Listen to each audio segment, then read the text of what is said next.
कार्यक्रम में उपस्थित केंद्रीय शिक्षा मंत्री श्री धर्मेंद्र प्रधान जी, डॉक्टर जितेंद्र सिंह जी, श्री जयंत चौधरी जी, डॉक्टर सुकांता मजूमदार जी, टेक्नोलॉजी के माध्यम से जुड़े मेरे मित्र श्री रमेश वाधवानी जी, डॉक्टर अजय केला जी, साइंस एंड टेक्नोलॉजी और एजुकेशन वर्ल्ड से जुड़े आप सभी साथी, अन्य महानुभाव, देवी और सज्जनों, आज यहां सरकार, एकेडेमिया, साइंस और रिसर्च से जुड़े भिन्न भिन्न क्षेत्र के लोग इतनी बड़ी संख्या में उपस्थित है। ये एकजुटता, ये कॉन्फ्लुएंस, इसी को युग्म कहते हैं।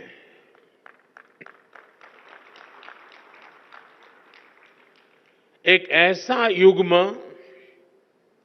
जिसमें विकसित भारत के फ्यूचर टेक से जुड़े स्टेक होल्डर्स एक साथ जुड़े हैं, एक साथ जुटे हैं।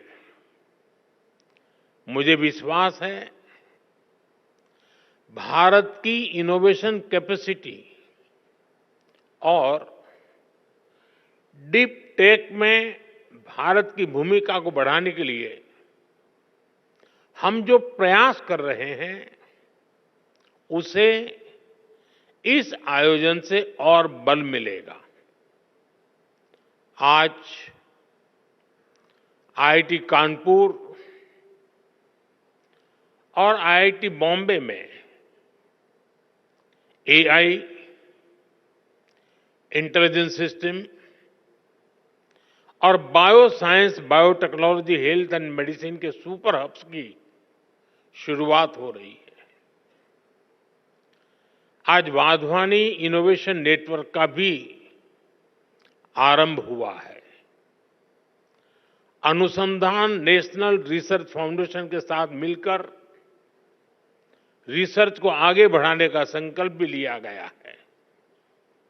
मैं इस प्रयास के लिए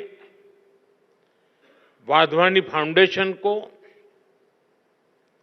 हमारी आईआईटीज को और दूसरे सभी स्टेक होल्डर्स को बहुत बहुत बधाई देता हूं।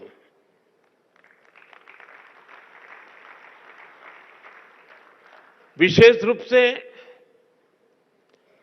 मैं मेरे मित्र रमेश वाधवानी जी की सराहना करता हूं। आपके डेडिकेशन और सक्रियता से प्राइवेट और पब्लिक सेक्टर ने मिलकर देश की शिक्षा व्यवस्था में कई सकारात्मक बदलाव किए हैं। साथियों, हमारे शास्त्रों में कहा गया है, परम परोपकारार्थ यो जीवति स जीवति, अर्थात जो दूसरों की सेवा और परोपकार के लिए जीवन समर्पित करता है वही वास्तविक जीवन जीता है।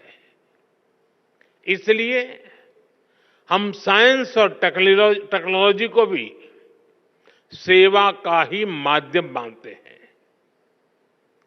जब मैं हमारे देश में वाधवानी फाउंडेशन जैसी संस्थाओं को देखता हूं, जब मैं रमेश जी और उनकी टीम के प्रयासों को देखता हूं, तो मुझे खुशी होती है, गर्व होता है कि हम भारत में साइंस और टेक्नोलॉजी को सही दिशा में आगे बढ़ा रहे हैं।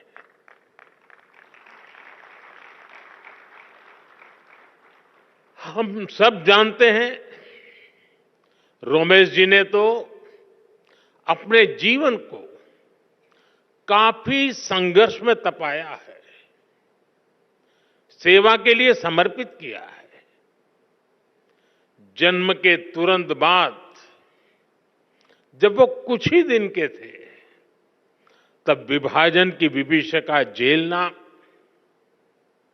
अपनी जन्मभूमि से पलायन के लिए मजबूर होना, बचपन में ही पोलियो जैसी बीमारी का शिकार हो जाना और उन कठिन परिस्थितियों से निकलकर इतने बड़े बिजनेस एम्पायर को बिल्ड करना, ये अपने आप में एक असाधारण और प्रेरणा देने वाली जीवन यात्रा है।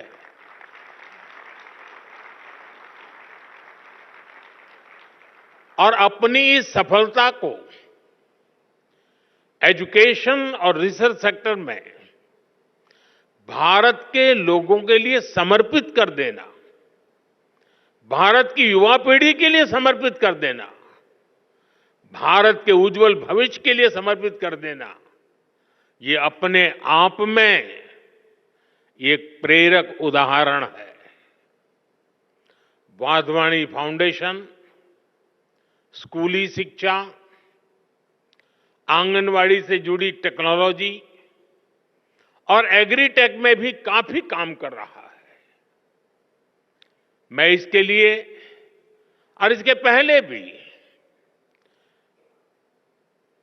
Wadhwani institute of artificial intelligence की स्थापना जैसे अवसर पर आप सबके बीच आया हूं। मुझे विश्वास है आने वाले समय में वाधवानी फाउंडेशन ऐसे ही अनेक माइलस्टोन्स गढ़ता रहेगा। मेरी शुभकामनाएं आपकी संस्था के साथ है, आपके इनिशिएटिव के साथ है। साथियों, किसी भी देश का भविष्य उसकी युवा पीढ़ी पर निर्भर होता है। इसलिए ये जरूरी है कि हम अपने युवाओं के भविष्य के लिए और उनको भारत के उज्जवल भविष्य के लिए तैयार करें। इसमें बड़ी भूमिका देश के एजुकेशन सिस्टम की भी होती है। इसलिए हम देश के एजुकेशन सिस्टम को 21वीं सदी की जरूरतों के मुताबिक आधुनिक बना रहे हैं। देश में नई नेशनल एजुकेशन पॉलिसी लाई गई है। इसे शिक्षा के ग्लोबल स्टैंडर्ड्स को ध्यान में रखकर तैयार किया गया है। नई एजुकेशन पॉलिसी आने के बाद हम भारतीय एजुकेशन सिस्टम में बड़ा बदलाव भी देख रहे हैं। National curriculum framework, learning teaching material और क्लास 1 से लेकर क्लास 7 तक नई टेक्स्ट बुक तैयार कर ली गई है। पीएम ई विद्या और दीक्षा प्लेटफॉर्म के तहत one nation one digital education infrastructure का निर्माण किया गया है। ये इंफ्रास्ट्रक्चर एआई बेस्ड है और स्केलेबल भी है। इसका इस्तेमाल देश की 30 से ज्यादा भाषाओं और 7 विदेशी भाषाओं में टेक्स्ट बुक्स तैयार करने के लिए हो रहा है। नेशनल क्रेडिट फ्रेमवर्क के जरिए स्टूडेंट्स के लिए अलग अलग विषयों को एक साथ पढ़ाना आसान हो गया है। यानी भारत के स्टूडेंट्स को अब आधुनिक शिक्षा मिलनी शुरू हुई है। उनकी कैरियर के लिए नए रास्ते बन रहे हैं। भारत ने जिन लक्ष्यों को तय किया है उसे निरंतर गति देने के लिए देश के रिसर्च इकोसिस्टम को मजबूती देना आवश्यक है। पिछले एक दशक में इस दिशा में तेजी से काम हुआ है। जरूरी संसाधनों को बढ़ाया गया है। 2013-14 में R&D पर ग्रॉस एक्सपेंडिचर केवल 60,000 करोड़ रुपए था। हमने इसे डबल से भी ज्यादा बढ़ाकर 1.25 लाख करोड़ रुपए से भी ऊपर कर दिया है। देश में कई state of the art research park भी स्थापित किए गए हैं। लगभग 6,000 उच्च शिक्षा संस्थानों में रिसर्च एंड डेवलपमेंट सेल्स की स्थापना की गई है। हमारे प्रयासों से देश में इनोवेशन कल्चर तेजी से विकसित हो रहा है। 2014 में भारत के 40,000 के आसपास पेटेंट फाइल हुए थे। अब ये संख्या बढ़कर 80,000 से ज्यादा हो गई है। इससे ये भी पता चलता है कि देश के युवा को हमारे इंटेलेक्चुअल प्रॉपर्टी इकोसिस्टम से कितना सपोर्ट मिल रहा है। देश में रिसर्च कल्चर को बढ़ावा देने के लिए 50,000 करोड़ रुपए के अनुसंधान नेशनल रिसर्च फाउंडेशन की स्थापना की गई है। वन नेशन वन सब्सक्रिप्शन उसने युवाओं को यह भरोसा दिया है कि सरकार उनकी जरूरतों को समझती है। आज से इस योजना की वजह से उच्च शिक्षा हासिल करने वाले छात्रों की पहुंच वर्ल्ड क्लास रिसर्च जर्नल तक आसान हो गई है। देश की प्रतिभाओं को आगे बढ़ने में कोई रुकावट ना आए, इसके लिए प्राइम मिनिस्टर्स रिसर्च फेलोशिप की व्यवस्था बनाई गई है। साथियों, इन प्रयासों का परिणाम है कि आज का युवा सिर्फ R&D में एक्सेल नहीं कर रहा, वो खुद भी R&D बन चुका है। और जब मैं कहता हूं कि वो खुद R&D है, तो मेरा मतलब है रेडी एंड डिसरप्टिव। भारत आज अलग अलग सेक्टर्स में रिसर्च के नए माइलस्टोन स्थापित कर रहा है। पिछले साल भारत ने दुनिया का सबसे लंबा हाइपरलूप टेस्ट ट्रैक कमीशन किया। 422 मीटर का ये हाइपरलूप इंडियन रेलवे के कोलैबोरेशन से IIT मद्रास में डेवलप किया गया। IISc बेंगलोर के साइंटिस्ट ने भी एक ऐसी टेक्नोलॉजी डेवलप की है जो नैनो स्केल पर लाइट को कंट्रोल करती है। IISc में ही रिसर्चर्स ने ब्रेन ऑन चिप टेक्नोलॉजी विकसित की है। ब्रेन ऑन अ चिप यानी एक मॉलिक्यूलर फिल्म के अंदर 16,000 से ज्यादा कंडक्शन स्टेट्स में है। डाटा स्टोर और प्रोसेस करने की कैपेबिलिटी। कुछ सप्ताह पहले ही देश ने पहली इंडिजीनियस MRI मशीन भी बना ली है। ऐसे अनेक पाथ ब्रेकिंग R&D हैं जो हमारी यूनिवर्सिटीज में हो रहे हैं। ये है विकसित होते भारत की युवा शक्ति, रेडी, डिसरप्टिव और ट्रांसफॉर्मेटिव। साथियों, भारत के यूनिवर्सिटी कैंपस आज नए डायनेमिक सेंटर्स बन रहे हैं। ऐसे सेंटर्स जहां युवा शक्ति ब्रेक थ्रू इनोवेशन को ड्राइव कर रही है।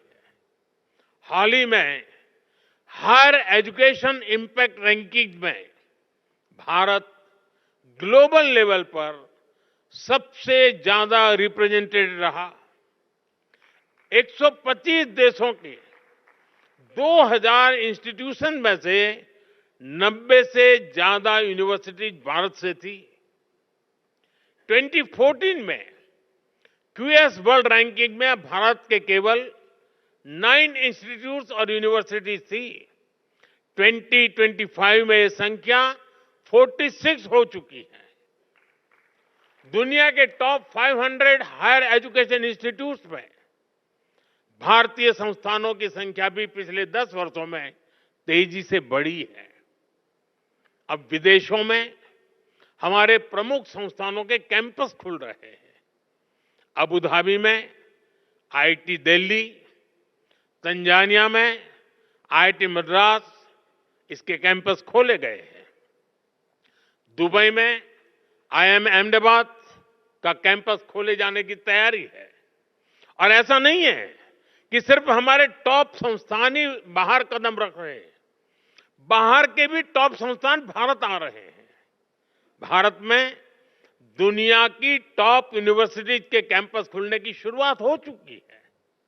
इससे एकेडमिक एक्सचेंज बढ़ेगा, रिसर्च की फील्ड में कोलैबोरेशन बढ़ेगा, हमारे छात्रों को क्रॉस कल्चरल लर्निंग का एक्सपोजर भी मिलेगा। साथियों, टैलेंट, टेम्परामेंट और टेक्नोलॉजी की ट्रिनिटी ही भारत के भविष्य को ट्रांसफॉर्म करेगी। इसके लिए हम भारत के बच्चों को बचपन में ही जरूरी एक्सपोजर दे रहे हैं। अभी हमारे साथी धर्मेंद्र जी ने विस्तार से बताया, हमने अटल टिंकरिंग लैब जैसे इनिशिएटिव लिए हैं। अभी तक देश में 10,000 अटल टिंकरिंग लैब खोली जा चुकी है। इस बजट में सरकार ने 50,000 और अटल टिंकरिंग लैब खोलने की घोषणा की है।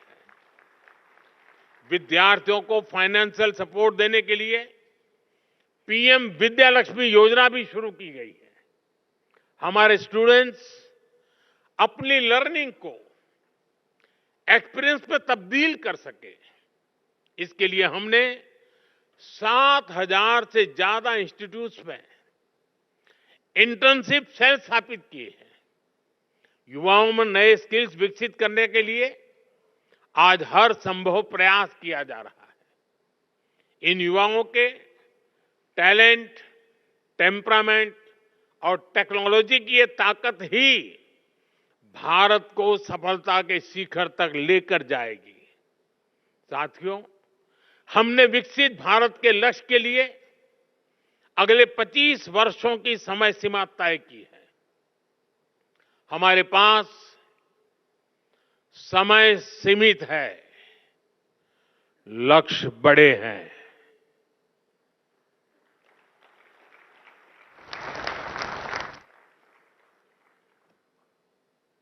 ये मैं वर्तमान स्थिति के लिए नहीं कह रहा हूं।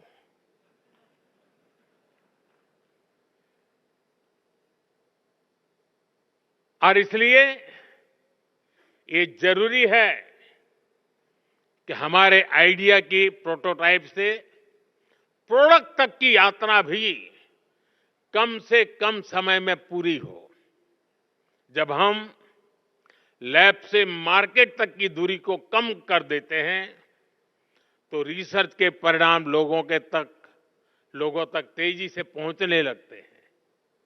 इससे रिसर्च को भी मोटिवेशन मिलता है, उनके काम, उनकी मेहनत का इंसेंटिव उन तक पहुंचता है।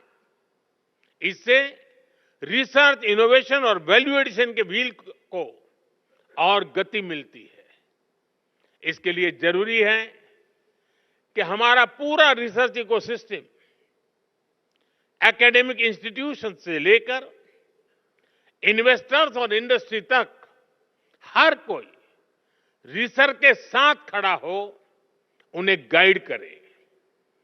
इंडस्ट्री लीडर्स इस दिशा में एक कदम और आगे ला सकते हैं और वो हमारे युवाओं का मार्गदर्शन कर सकते हैं। फंड की व्यवस्था कर सकते हैं और साथ मिलकर नए सॉल्यूशन डेवलप कर सकते हैं। इसलिए सरकार रेगुलेशंस को सिंप्लीफाई करने, अप्रूवल्स को फास्ट ट्रैक करने के प्रयासों को भी गति दे रही है।